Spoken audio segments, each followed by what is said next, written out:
2 decades of US invasion of Afghanistan has generated a severe humanitarian crisis and has given an immense suffering to the local people and growth in the regional terrorism, despite their huge and gigantic claims of nation building and human development spendings of around $2 trillion.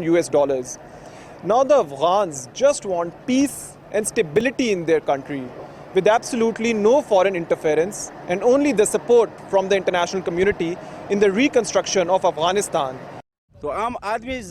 An ordinary person obviously wants to live in peace. He wants to get a meal twice a day peacefully. He does not want terrorism.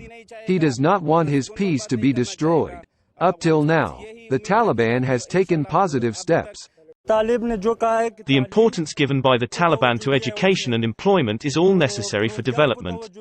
We, the tribal people, the Pathans, the people of Pakistan and Afghanistan, want to see children's education and economic activities resume, and want the end to poverty in Afghanistan.